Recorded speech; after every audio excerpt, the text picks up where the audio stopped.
नमस्कार दोस्त। तकनीक ही ताकत है या हम हमारे और आपके प्रेरणा स्रोत रहे मिसाइल मैन के नाम से दुनिया में शुमारे जाने वाले श्रद्धेय दिवंगत भूतपूर्व राष्ट्रपति एपीजे अब्दुल कलाम कहा करते थे। और वह क्षण जो उनका वक्तव्य था आज पूर्ण रूपेण साकार हो रहा है। भारत 1947 में आज़ादी के बाद से ही विज्ञान और तकनीक के क्षेत्र में जो प्राचीन ऐतिहासिक गौरवशाली उसका जो इतिहास था उससे प्रेरित होकर और उस गौरवशाली वैज्ञानिक तकनीकी प्रगति को फिर से पुनर्स्थापित करने के लिए प्रयासरत था। और इसी परिप्रेक्ष्य में 1960 के दशक में भारतीय अंतरिक्ष अनुसंधान कार्यक्रम की शुरुआत होती है, गतिविधियां की शुरुआत होती है। और अंतरिक्ष कार्यक्रम के जनक रहे डॉक्टर विक्रम साराभाई के सरपरस्ती में समाज के लाभ के लिए उन्नत प्रौद्योगिकियों का उपयोग में हम किसी देश से पीछे न रहे और देश के समग्र विकास और कल्याण के लिए तकनीक का उपयोग किया जाए, इस अनुपम दृष्टिकोण के साथ भारतीय अंतरिक्ष अनुसंधान कार्यक्रम की शुरुआत की गई थी। और इसी कड़ी में 15 अगस्त 1969 को भारतीय अंतरिक्ष अनुसंधान संगठन इसरो का गठन किया गया।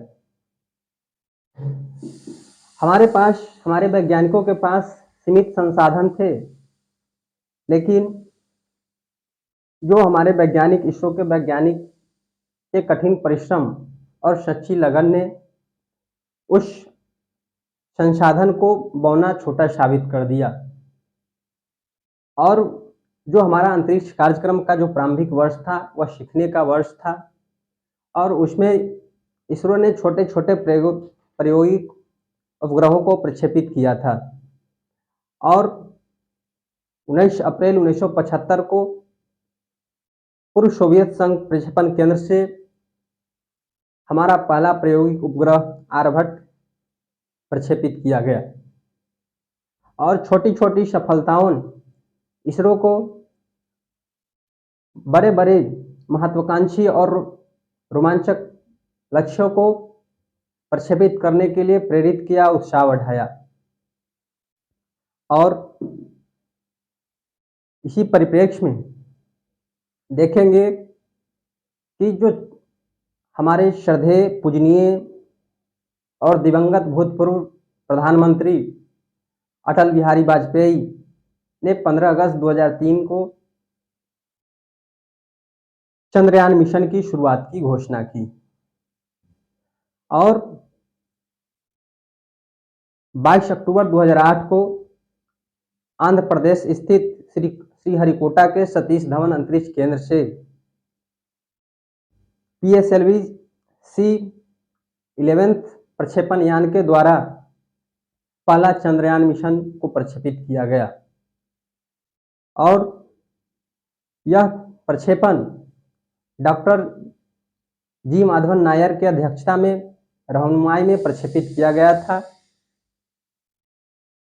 और 14 नवंबर 2008 को जब यह चंद्रमा की कक्षाओं में मूनर इंपैक्ट प्रोबर उतरा तो यह संयुक्त राज्य अमेरिका, पूर्व सोवियत संघ और जापान के बाद ऐसा महारत हासिल करने वाला भारत चौथा देश था। और जो इसका उद्देश्य था कि खनिजों और रासायनिक तत्वों का वितरण का पता लगाने के लिए चंद्रमा के सतह पर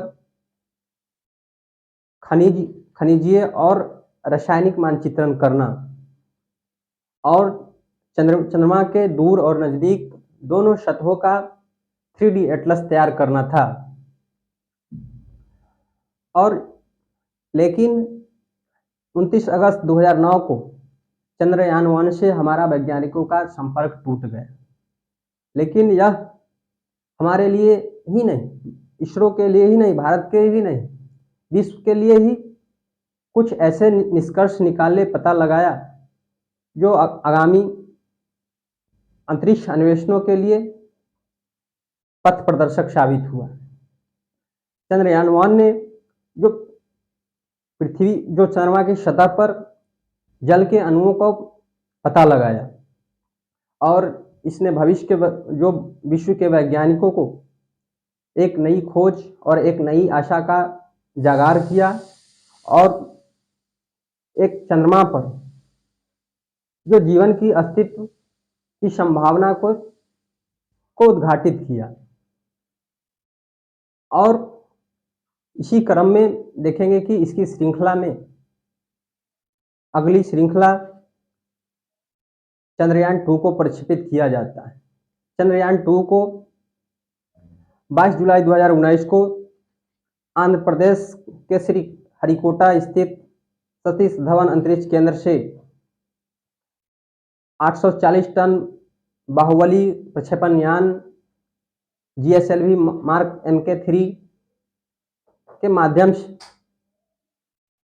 डॉक्टर के शिवान की अध्यक्षता में रहनुमाई में प्रक्षेपित किया गया। जो चंद्रयान 2 को प्रक्षेपित किया गया वह भारत की महिला शक्ति और दिव्य शक्ति का समर्थ का परचम का उत्कृष्ट प्रदर्शन था, क्योंकि चंद्रयान 2 का जो प्रोजेक्ट डायरेक्टर थी वह M बनीता और रितु करझल थी और इसने न केवल भारत के युवाओं बल्कि महिलाओं को एक विज्ञान के क्षेत्र में करियर बनाने के लिए प्रेरित किया। जो चंद्रयान 2 था उसका जो महत्वपूर्ण संगठन था वह ऑर्बिटर था, लैंडर था, रोवर था। और लैंडर को हम लोग विक्रम नाम दिए थे और प्रज्ञान, और जो रोवर था उसको प्रज्ञान नाम दिया गया था। और यह जो चंद्रयान 2 था 20 अगस्त 2019 को चंद्रमा के कक्षा में प्रवेश किया और 7 सितंबर 2019 को चंद्रमा पर उसकी लैंडिंग कराई गई। लेकिन दुर्भाग्यवश उसकी सॉफ्ट लैंडिंग नहीं हो सकी लैंडर की और 2.1 किलोमीटर पहले ही लैंडर से हमारे वैज्ञानिकों का, इसरो के वैज्ञानिकों का संपर्क टूट गया।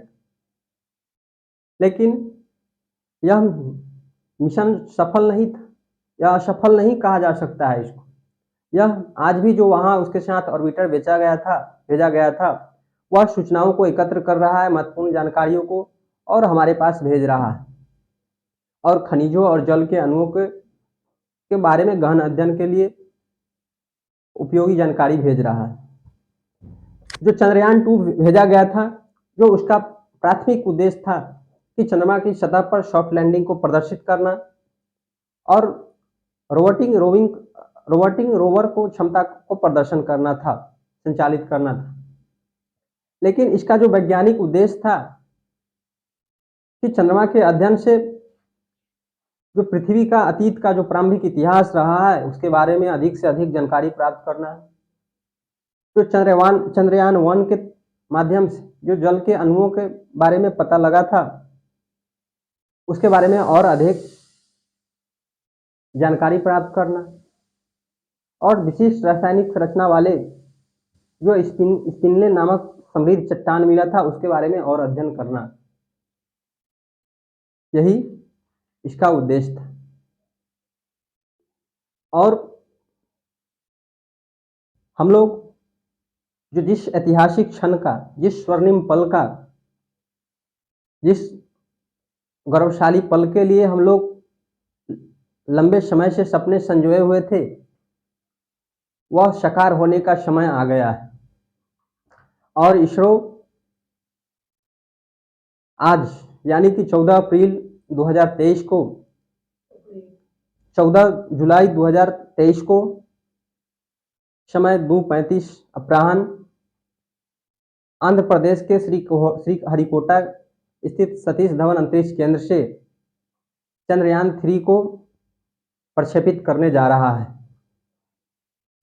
और इसको प्रक्षेपित LVM-3M4 नामक प्रक्षेपण यान के माध्यम से किया जाएगा और इस प्रक्षेपण यान का वजन 642 टन है और इसकी जो लंबाई है वह 43.5 मीटर है।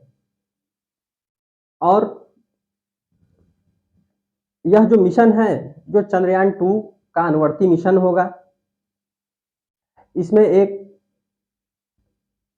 मॉडिफाइड लैंडर होगा और एक रोवर होगा और इस मिशन का जो उद्देश्य है वह सॉफ्ट लैंडिंग और रोविंग क्षमता को प्रदर्शित करना है और इस मिशन के द्वारा एक रोवर को चंद्रमा के जो दक्षिणी ध्रुव है उस पर उतारा जाएगा और चंद्रमा के दक्षिणी ध्रुव पर उतारने वाला यह भारत का पहला मिशन होगा।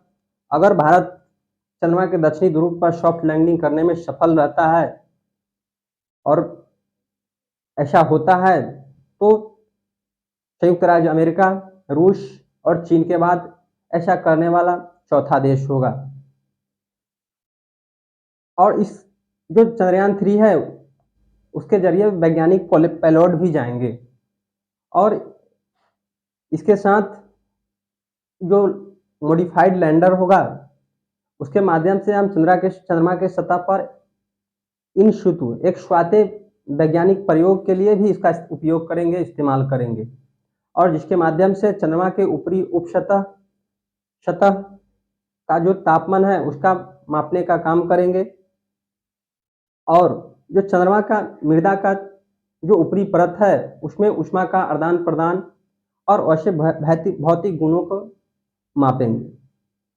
और यह 23-24 अगस्त 2023 को चंद्रमा की सतह पर लैंडिंग करने का समय निर्धारित किया गया है, ऐसा माना जाता है। अगर यह भारत करने में सफल हो जाता है और इसरो इसको सफल तरीके से प्रक्षेपित कर देता है तो यह न केवल हमारे देश के युवाओं को अंतरिक्ष विज्ञान के क्षेत्र में आकर्षित करेगा बल्कि जो प्रतिभा पलायन है उसको भी रोकने में मदद करेगा और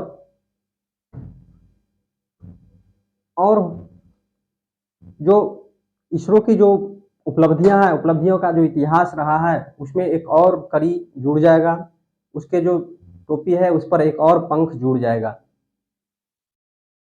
दोस्तों, चंद्रमा के क्षेत्र में इतना दिलचस्पी रुचि रखने का क्या कारण हो सकता है? जैसे विभिन्न देशों की सरकारी एजेंसियां इसके लिए अनवरत प्रयासरत, जैसे आप देखेंगे कि संयुक्त राज्य अमेरिका का नासा, जापान का जापानियन एरोस्पेस एक्सप्लोरेशन एजेंसी, यूरोपीय स्पेस एजेंसी, दक्षिण कोरिया स्पेस एजेंसी और भारत का इसरो। सरकारी एजेंसियां ही नहीं, जो निजी कंपनियां हैं जैसे एलन मास्क की स्पेस एक्स और जो अमेजन के संस्थापक हैं जेफ बेजोस की कंपनी ब्लू ऑरिजिन आदि तमाम जो स्पेस एजेंसियां हैं वह चंद्रमा के क्षेत्र में गहरी दिलचस्पी ले रही है। और इसका कारण क्या है? कारण इसका 3 प्रमुख है। एक तो एनर्जी सिक्योरिटी से संबंधित पहला कारण जो महत्वपूर्ण है, क्योंकि चंद्रमा के सतह पर हीलियम-3 नामक एक प्रचुर मात्रा में खनिज पाया जाता है, विपुल भंडार है वहाँ चंद्रमा पर। हीलियम-3 जो कि हीलियम का एक समस्थानिक है जिसका हम लोग नाभिकीय संलयन में परमाणु ईंधन के तौर पर इस्तेमाल कर सकते हैं और यह आने वाले समय में एनर्जी सिक्योरिटी भारत जैसे देशों के लिए, इतनी बड़ी आबादी वाले देशों के लिए काफ़ी महत्वपूर्ण है। दूसरा है कि आप जानते हैं कि जो पृथ्वी और चंद्रमा का साझा इतिहास है और चंद्रमा के अध्ययन से यह पता लगाने में हमको मदद मिलेगा कि पृथ्वी का प्रारंभिक इतिहास कैसा था। और तीसरी जो महत्वपूर्ण है वह कि आगामी जो अंतरिक्ष अन्वेषण होगा उसके लिए बेस के तौर पर काम कर सकता है, क्योंकि वहाँ पृथ्वी की तरह समान परिस्थितियाँ नहीं हैं, वहाँ कठोर परिस्थितियाँ हैं, उसमें सजीव कैसे प्रतिक्रिया करता है इसका अध्ययन करने में, पता लगाने में हमको काफ़ी मदद मिलेगा। और यही कारण है कि विभिन्न देशों के सरकारी कंपनियां, निजी कंपनियां चंद्रयान के क्षेत्र में अपना गहरी दिलचस्पी, रुचि ले रही है।